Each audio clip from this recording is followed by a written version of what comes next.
สวัสดีครับนาทิตย์ครับสวัสดีค่ะนาครับ ที สวัสดีครับ โอ้ย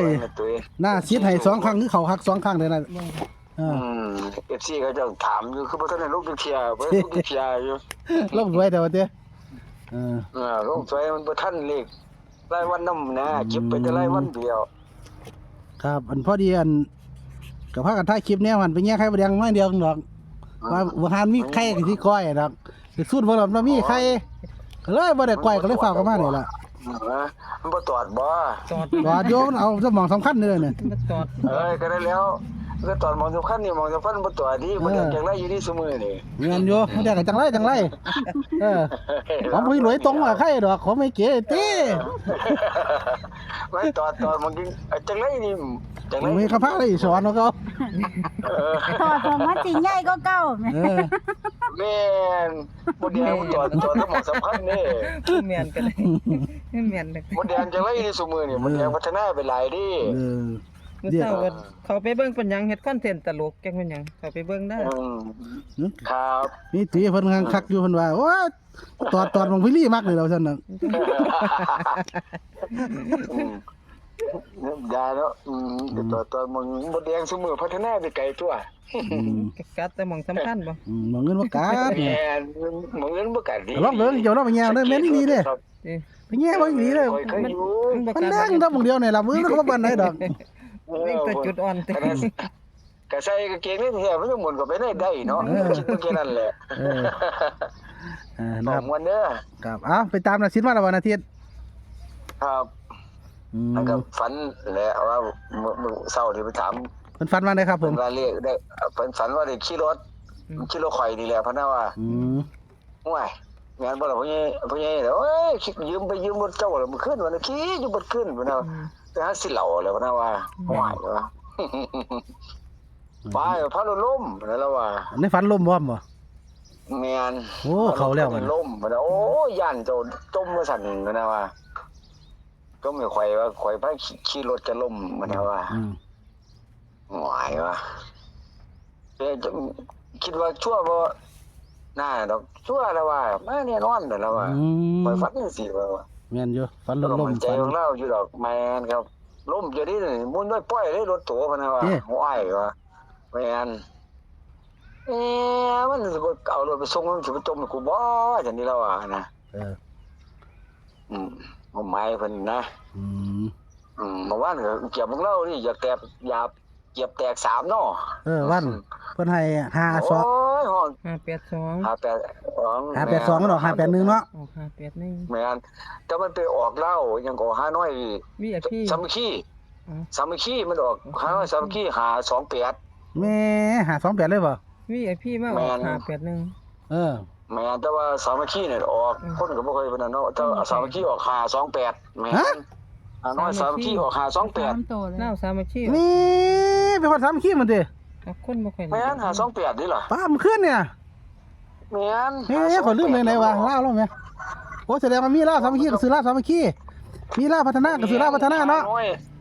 ครับแล้วมันขึ้นนะ5น้อยเมื่อวาน5น้อย โอ้จะเสียดายแต่ไม่ตื่น เล่าให้5น้อย กับ5น้อยพิเศษ น้อยกับลาวเด้ว่าเราบอกว่าน้อยกับลาว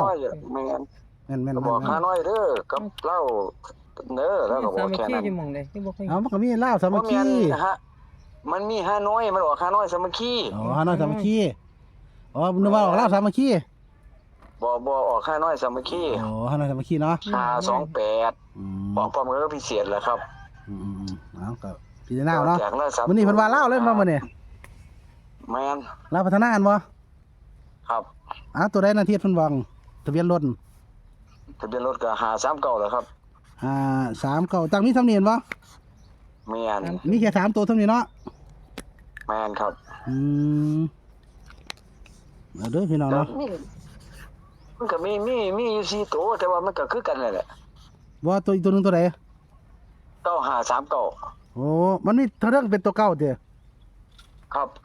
9539ผมก็เขียนลงคือเขาหั่นล่ะ เอาเก่าใส่ซะหน่อยสิ 9539ทะเบียนเต็มมันน่ะนะ อันนี้เพิ่นเอาแตะไทยเฮา บ่ให้มันเป็น4คนก็สิซื้อเขาหาน้ำก็หมายน่ะ เอาเก่าใส่สิ ครับ มันก็สิซื้อเขาหาน้ำ 9539แล้ว มันต้องบอกตัวเต็มวันอาทิตย์เพราะว่าบางทีก็ออกตัวหน้าก็เป็นไปได้สินะครับ เฮาบอกว่าเบิดมันก็ได้คือเก่าหรอวะ เก้าหาหาเก้าก็เนาะ มันก็ตัวเดียวกันนะครับ แม่นอยู่หรอวะ เอา เท่าตัวเดียวกันนี่แหละ แม่นอยู่เฮาก็ว่าไงเฮาก็มีกันแต่อันกันเป็น6แน่เนาะแค่นั้นแหละครับเพราะว่าตัวเดียวกันเนาะ4ตัวเดียวกันเบิดนะ กันซ้ำ66หาจังซี่นะครับ93ก็เป็น3เก้ากับแล้วมีซ้ำนี่ล่ะแม่ตุ้ย แม่นครับ จัดไปจัดมาหลาย มันบ่หลายเด้ก็มี3คู่เท่านี้แหม บ่หลายนี่ตัวเดียวกัน มันตัวเดียวกัน ตัว เนี่ย เดียวกันเลยครับ ๆเล็กตัวเดียว ตัวก่อนมันหาเก้าหาได้บ่ล่ะ3ก็3มาแล้วมันก็มีตัวเดียวกันเบิดเนี่ยเพิ่นให้วงตัวใดครับตัวเน้น นี่ 53ครับ 3ตัวเดียวเลยบ่ 93 9339เนาะ ครับ ตามนี้เด้อนะครับเลขเล่นง่ายฝันวันรถล้มเนาะยืมรถนาทิตไปหาซื้อเหล้าซั่นขี่เบิดขึ้นไปรถล้มรถหมุนเบิดว่าซั่นย่านนาทิตดาวซั่นนะครับน่าจะมีโชคเรื่องวันเนี่ย9539เด้อนะครับทะเบียนรถ4ตัวที่จริงนาทิตเขาสิบอกแค่3ตัวล่ะมันเลยว่าเอาลงเบิดเพราะว่าเดี๋ยวพี่น้องสิบ่เข้าใจมันอาจจะเป็น99ก็ได้สินะเพราะหมายบ่เลยลืมตัวนี้99ก็ได้เด้อพี่น้องเด้อกันนี่แน่ตัวนึง99เนาะไอ้ตุ้ย9966ให้เรียกเบิ้นได้เนี่ยเดี๋ยวสิลงให้ตอนอีกเทีนึงช่วงนี้ก็เอาตัวนี้ไปก่อน ครับผม เดี๋ยวตอนปิดท้ายเอาเห็นเรียกเบิ้นเพิ่นนำได้ไหมตุ้ยเฮาหรือว่าเก่า2ตัวเด้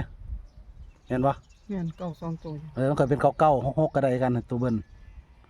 ไปตามนี้เนาะโอ้หน้ามันคือฝันแม่นถึงหน้านี่แหมหน้าซิดนี่แหม จักว่าแล้วบ่เป็น2น้องไผเรื่องฝันก็ได้ เราบอกเลยเห็นบ่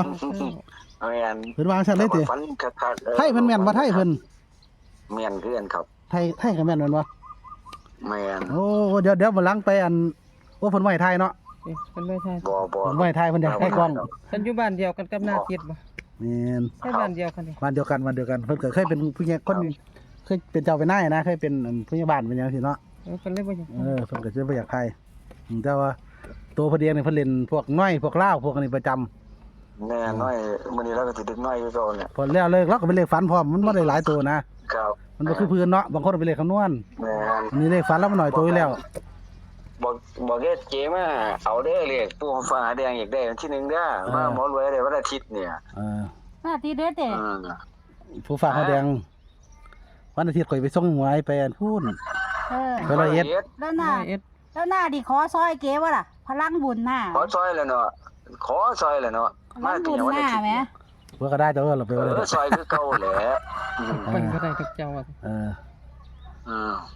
เอานะครับ ว่าหมอรวยเพิ่นก็มาพาลูกไปร้านฟันบ่ เฮ็ดฟันอยู่เฮ็ดรอบบ้านข่อยแหละ เอาสรุปเนาะอาทิตย์เนาะสรุปว่า ครับผม หน้าซิดเนาะ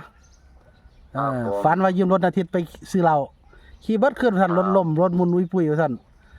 ย่านอาทิตย์จมไห้ว่าเลยรถพ้นห้างเนาะทะเบียนรถ9539นะครับตัดให้53 3995การแดงคือ3665แม่นว่าอาทิตย์ครับ เลขเบิ้ลกับกันจังน้อยเพราะว่ามันมี92ตัวก็เลยกัน6699เนาะ ครับแล้วบอกว่าไปอยู่แต่ฮานอยไปเด้อแล้วบ่ โอ้นำ500ไปเลยเห็นบ่ ครับ ครับพี่น้องบ่ได้มาตัวเล่นจัดไปเลยนะครับแล้วในน้อยพร้อม น้อยนะแล้วบอกสายน้อยดิ น้อยมันจังได้เงินไว้นะครับ ขอบคุณหลายๆเด้อนะที่แบ่งปัน ครับ หลวงปู่ได้มาไปหลวงปู่ ได้แล้วครับ เดี๋ยวจบคลิปนี้เอาต่อเนาะ ครับ สวัสดีครับ สวัสดีครับ